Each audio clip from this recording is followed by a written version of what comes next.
Friends, ఏదైనా కావచ్చు, recruitment ఏదైనా కావచ్చు, డిఎస్సి కావచ్చు, ఏపీపీఎస్సి కావచ్చు, ఏదైనా కావచ్చు. రీసెంట్గా ఏపీపీఎస్సి గ్రూప్ 1కి సంబంధించిన రిజల్ట్ కూడా క్యాన్సిల్ చేయడం జరిగింది. ఎందుకంటే అక్కడ అవకతవకలు జరిగాయి. అన్ని జిల్లాల్లో కూడా అభ్యర్థులు దాని మీద చాలా వరకు పోరాటం చేశారు. అయితే డిఎస్సి 2020 పైన కూడా ఉన్న కేసులు కానీ, లేకపోతే చాలామంది అభ్యర్థులు న్యాయ పోరాటం చేయాలని భావిస్తూ ఉన్నప్పటికీ ఎందుకంటే వాళ్ళు అన్యాయానికి గురయ్యారని భావిస్తున్నారు కాబట్టి వాళ్ళు న్యాయాన్ని ఆశ్రయించడం తప్పులేదు. ఇక నార్మలైజేషన్ కేసు, ముఖ్యంగా డిఎస్సి 2020 పైన ఉన్న అన్ని కేసులు, నార్మలైజేషన్ కేసు ఒకసారి మీకు గమనించినట్లయితే ఒక జిల్లాకి ఒక పేపర్ ఉండాలనేది. ఇప్పుడు ఇదేమో జిల్లా వైజ్గా జరిగేటువంటి రిక్రూట్మెంట్, కానీ స్టేట్ లెవెల్లో నార్మలైజేషన్ అనేది యాక్సెప్టబుల్ కాదు అనేది అందరికీ తెలిసిందే. ఇకపోతే నార్మలైజేషన్ ప్రక్రియ అసాధ్యం. ఎందుకని? నెగిటివ్ మార్కులు లేవు కాబట్టి. నెగిటివ్ మార్కులు ఉంటే నార్మలైజేషన్ చేస్తారు, నెగిటివ్ మార్కులు లేకుండా నార్మలైజేషన్ అనేది అసాధ్యము. కానీ ఇక్కడ ఇంకొక విషయం గమనించవచ్చు మీరు. మరొక పాయింట్ ఏంటంటే, మెరిట్ లిస్టులో టెట్ మార్కులు చూపించిన కేసు. అంటే మెరిట్ లిస్టు ఇచ్చారు, దాంట్లో టెట్ ఎన్ని వచ్చి టోటల్ ఇచ్చారు, టెట్ ఎన్ని ఇచ్చారో తెలియదు. అలాగే పోస్ట్ ప్రిఫరెన్స్ ఆప్షన్ మార్చుకోవాలని చెప్పేసి అభ్యర్థులు, సెలెక్ట్ అయిన అభ్యర్థులు కోరుకున్నారు, కానీ ఆప్షన్ ఇవ్వాల. దాని మీద కూడా న్యాయసమ్మతంగా న్యాయపరంగా వాళ్ళు పోరాడే అవకాశం ఉంది.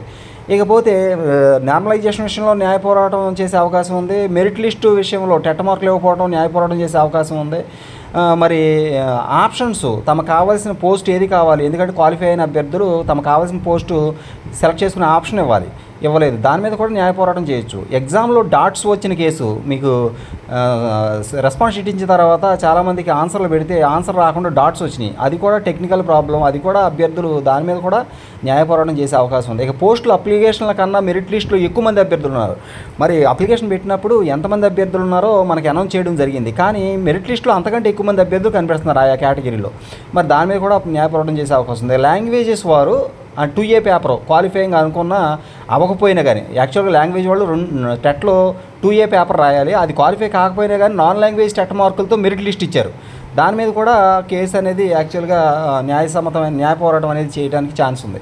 ఇక ట్రైబల్ స్కూల్స్ టీచర్స్ పోస్టులు కలిపిన పోస్టు కేసు ఏదైతే ఉందో, ట్రైబల్ పోస్టులు తమకే ఇవ్వాలని కోరుకుంటున్నారు కదా, దాని మీద కూడా న్యాయ పోరాటం చేసే అవకాశం ఉంది. ఇక పీఈటీల కేసు అన్ని తీర్పులు వస్తే, ఇక్కడ గమనించండి, పీఈటీల కేసు ఒకటి ఉంది, అది కూడా యాక్చువల్గా అదే ఇప్పుడు ప్రస్తుతం పెండింగ్లో ఉన్న కేసు కూడా అదొకటే ఉంది. ఇవన్నీ కూడా మనం ఏ విధంగా న్యాయ పోరాటం చేసే అవకాశాలు ఉన్నాయి అభ్యర్థులు, ఇన్ని వేల మంది, ఇన్ని లక్షల మంది అనేది మనం చూస్తున్నాం. జీవో 77 ప్రకారం మరి రిజర్వేషన్ అమలు చేయకపోవడం, దానివలన రిజర్వ్డ్ క్యాండిడేట్స్ నష్టపోయారని చెప్పేసి అభ్యర్థులు భావిస్తున్నారు. ఇలా ప్రభుత్వం 5 లక్షల మంది పైగా అభ్యర్థులందరూ ఆవేదనతో కేసులు వేస్తే కంపల్సరీగా గ్రూప్ 2 లాంటి నోటిఫికేషన్ పైనే జిల్లాల వారీగా 10,000 పైన కేసులు హైకోర్టులో మరి రావడం జరిగిందన్నమాట. హైకోర్టులో ఫైల్ అయ్యాయి 10,000కు పైగా కేసులు గ్రూప్ 2. ఎందుకని? అది జిల్లాల వారీగా అన్ని కేసులు చూస్తే 10,000 పైనే ఉన్నట్లు హైకోర్టులో వేసినట్లుగా తెలుస్తుంది గ్రూప్ 2 మీద.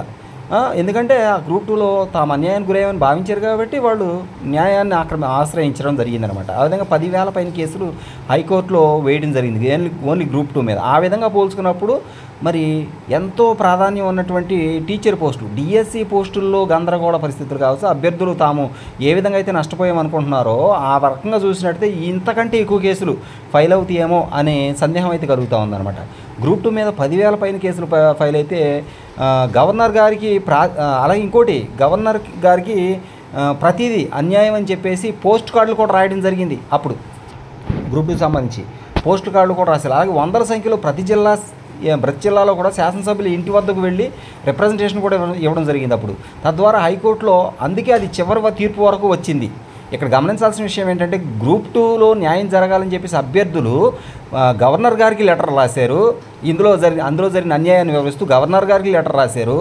కోర్టులు వెంబడి తమ కోర్టులో న్యాయం కోసం పోరాటం చేశారు.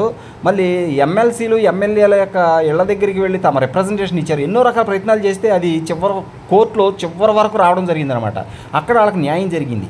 ఆ విధంగా అది ఇప్పుడు ఈరోజు గ్రూప్ 2కి సంబంధించి అభ్యర్థులు అనుకున్న విధంగా అది జరుగుతూ ఉంది ప్రస్తుతం. అయితే హైకోర్టులో అది చివరి వరకు తీర్పు వరకు వచ్చిందంటే కారణం వాళ్ళ ప్రయత్నాలు. అలాంటిది ఇప్పుడు రాజకీయాలను శాసించేటువంటి డిఎస్సి అభ్యర్థులు ఆవేదనతో కేసులు వేయడానికి పూనుకుంటే, నార్మలైజేషన్ పైన జిల్లాల వారీగా 1,00,000 కేసులతో గిన్నిస్ బుక్ కూడా ఎక్కేద్దామన్నంత అభ్యర్థుల్లో ఉన్నటువంటి అభిప్రాయం అనేది ఇది. ఎన్ని కేసులు అబ్బా ఎంతవరకు ఎంతమంది న్యాయం కోసం పోరాటం చేసే అవకాశం ఉంది, చేయాలనుకుంటున్నారు అనేది మీకు ఇంతకుముందే తెలిసే ఉంటుంది. డిఎస్సి అభ్యర్థులు ఆవెంతో గనక, ఎందుకంటే తాము 3.5 లక్షల పైచీలకు ఉన్నారు.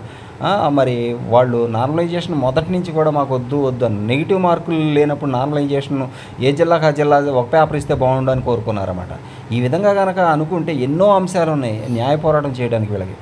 సుప్రీంకోర్టు డిఎస్సి కేసు సుమోటుగా కూడా పరిగణించే అవకాశం ఉందన్నమాట. ఎన్ని కేసులు కనుక అన్ని కేసులు కనుక ఫైల్ అయితే సుప్రీంకోర్టు డిఎస్సి కేసుని సుమోటుగా పరిగణించి న్యాయం ఖచ్చితంగా జరిగే అవకాశాలు కూడా అక్కడ మనకి కనిపిస్తూ ఉంటాయి అన్నమాట.